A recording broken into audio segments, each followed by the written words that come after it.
some of the most difficult statements of the gospel, the highest hurdle for us Christians to try to get over. And it's said in quite a staccato way. Let me read the gospel for you. Jesus addressed a great crowd of his disciples, together with the multitude from Judea, Jerusalem, Tyre and Sidon. And he said to you, now listen, love your enemies, do good to those who hate you, bless those who curse you, pray for those who abuse you.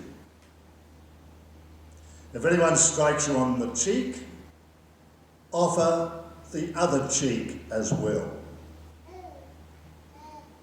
And from anyone who takes away your coat, do not withhold even your shirt. Give to everyone who begs from you, and if anyone takes away your goods, do not ask for them again. Do to others as you would have them do to you. It's probably the most recognisable Christian admonition. The gospel continues. If you love those who love you, what credit is that for you? For even sinners love those who love them. If you do good to those who do good to you, what credit is that to you? For even sinners do the same. If you lend to those from whom you hope to receive, what credit is that to you? Even sinners lend to sinners to receive as much again. But love your enemies. Do good and lend, expecting nothing in return. Your reward will be great, and you will be children of the Most High. For he is kind to the ungrateful and the wicked. Be merciful just as your Father is merciful.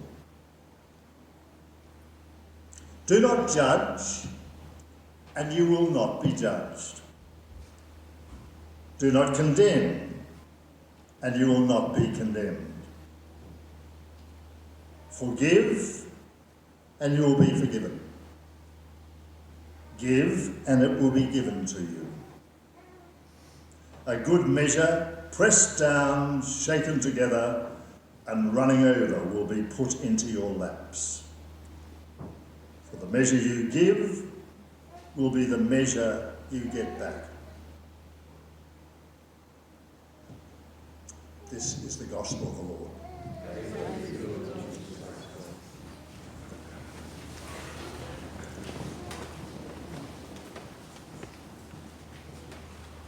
That's about as idealistic as you get from the Gospels. What a challenge. Well, let me tell you a story.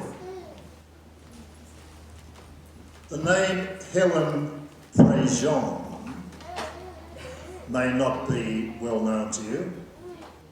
She's a sister from New Orleans in the States.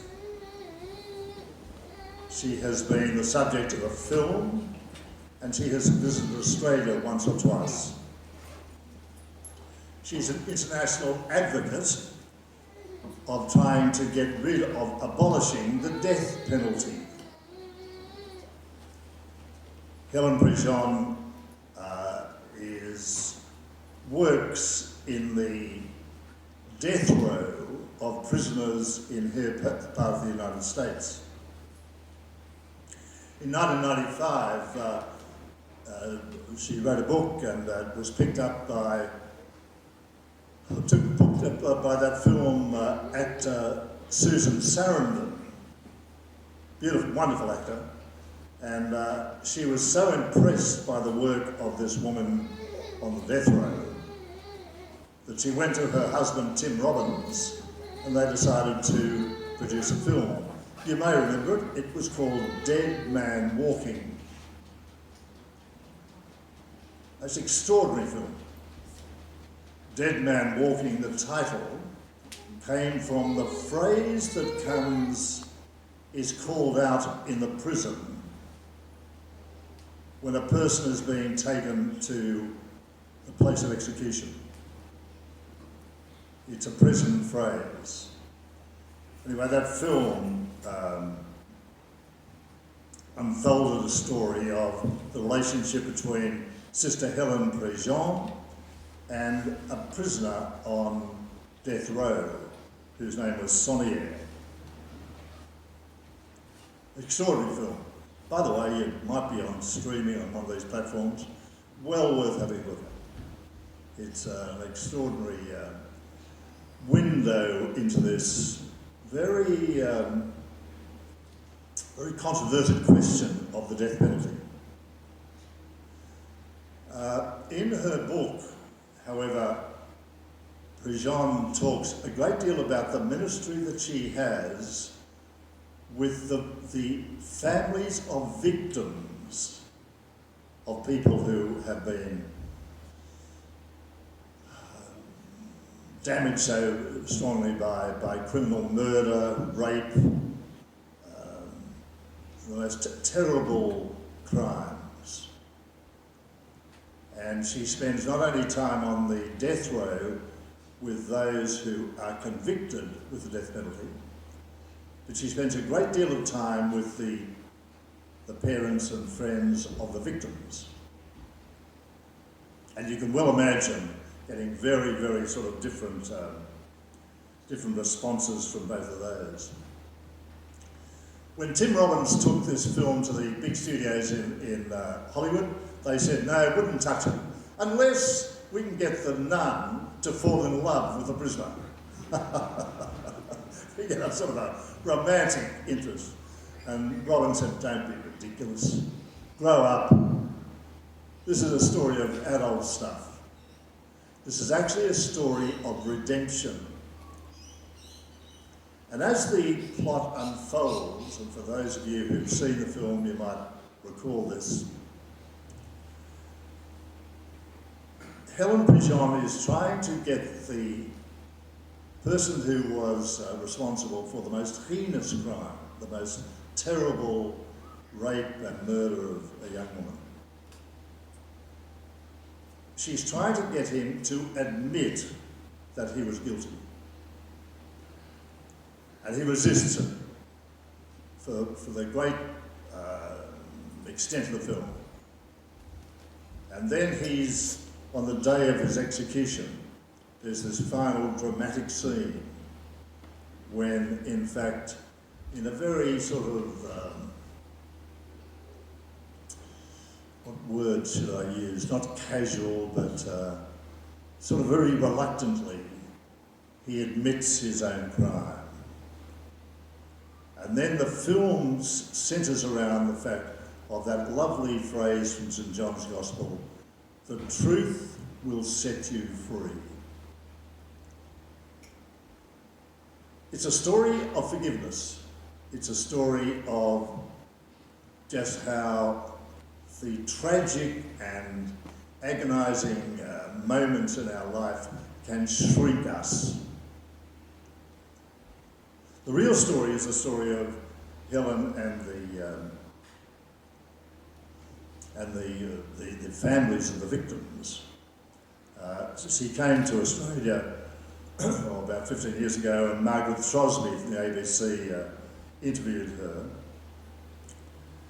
And they were talking about the basic conviction that vengeance does not help people to move on. When Helen would go to the parents or the spouses or the families of those people who had been so badly injured, their first response would be, I guess the response that I do, primal, guttural, that man must die. Give me the opportunity and I'll pull the lever myself. There's a sense of something within us that is so primitive when people are heinously sort of injured as they are. But as, in the way that she explains it very clearly, if she works and works and works on these victims, gradually they will come to the conviction that their vengeance itself will destroy them. Their sense of revenge, that thing within them, is actually going to destroy them. A little benefit about this, by the way, funny little story, but it's about a jellyfish which is found in the Bay of Naples. The jellyfish is called Medusa, and these little jellyfish will sometimes take a snail and digest the snail. The snail has got a shell over it, and in attempting to digest the snail gets into the centre of the jellyfish and gradually eats the centre of the jellyfish away and kills him.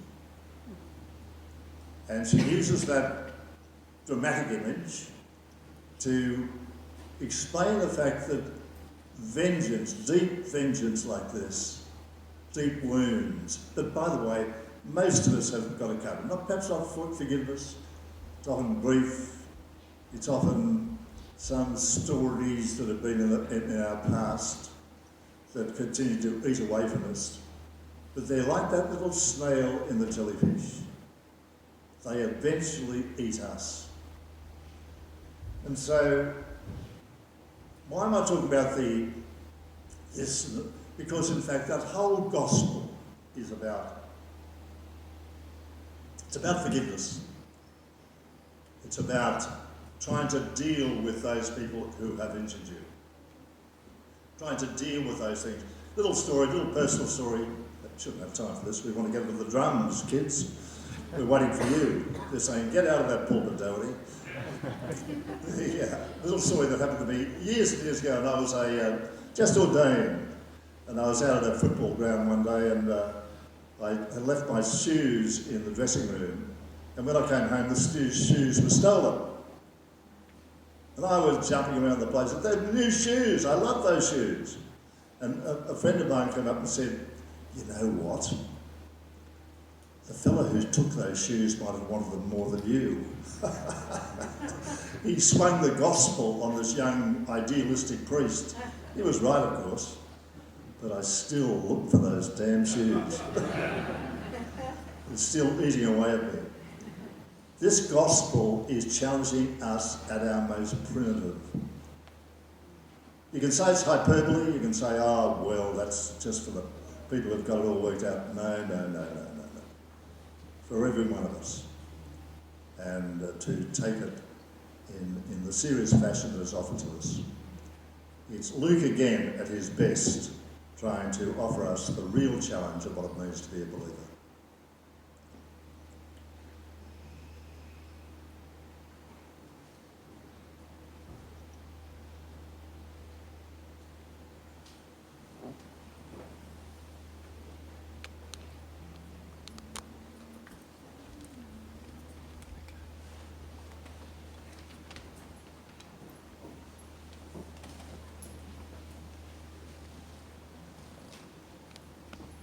Stand now and respond to these prayers that they do. We pray for our threatened planet. May the whole human family agree to repair the harm our abuse of the earth has caused. Lord, hear us. Lord, hear us. Lord our Father, hear our prayers. Dear Holy Spirit, hear our prayers. Mercy on your people, Lord. We pray for integrity in public office. May all the positions of public trust uphold the highest standards of honesty and responsibility. Lord, hear us. Maria nyina Katonda, tuyambe tuli banabo, tusabire eri Katonda, atuwe twetaaga.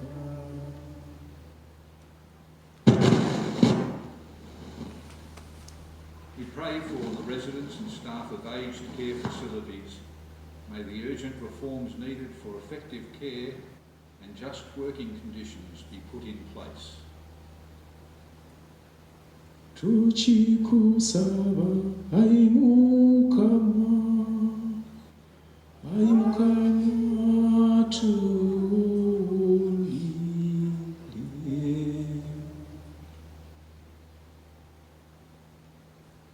We pray for nations, in particular our African brothers and sisters and the community gathered with Morris and Teddy today, and all communities and individuals driven by resentment and vengefulness. May the Spirit of God move them to mercy. Lord, hear us. Ai Katonda ulira esala zaffe, otuwe byetukusaba kubwa Yesu Kristo.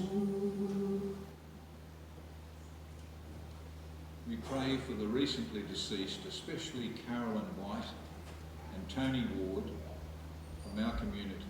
We pray for those whose anniversaries of death occur around this time, that they will be enfolded in the loving arms of God forever. Lord, hear us. Mbera kwe wantonda, mbera kwe wantonda, ai Mukama ddala kukkiriza.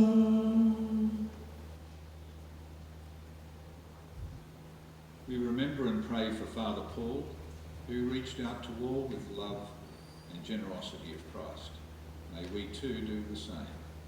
Lord, hear us.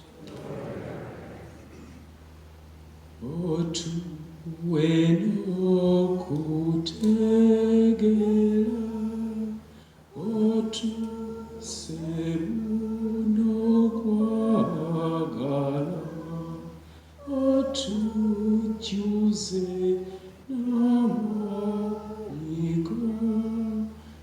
eno ati ennaku zonna.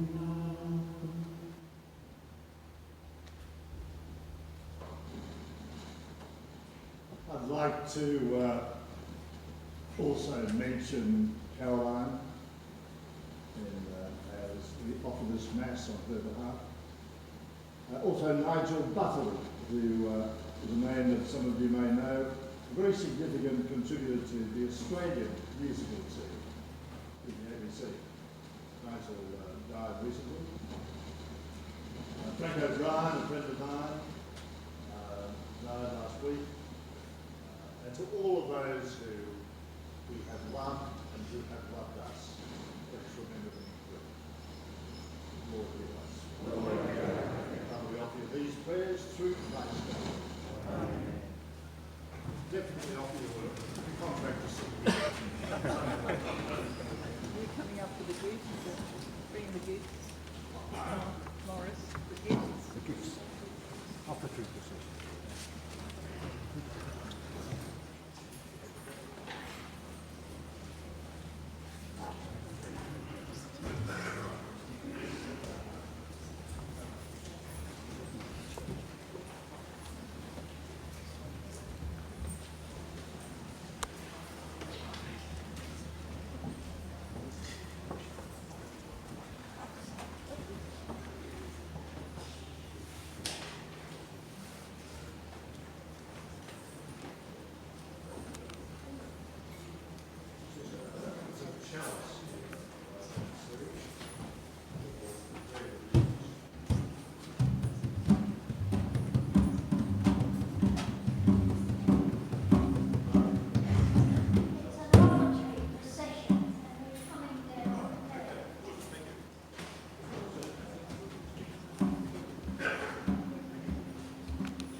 bibaleko bikutambira olwaleero mu yesu kristo omwana wo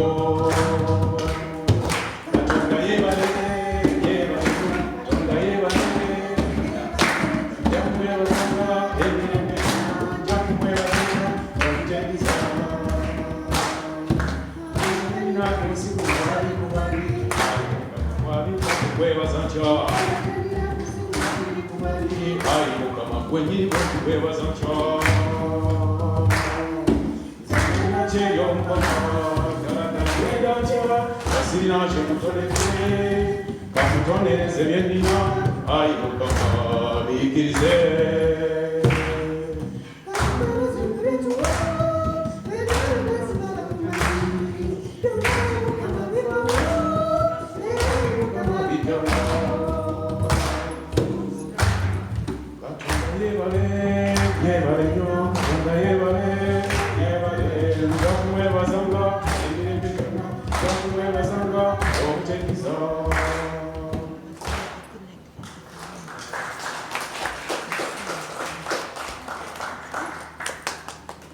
Pray, my dear friends, that our sacrifice might be acceptable to God the Almighty.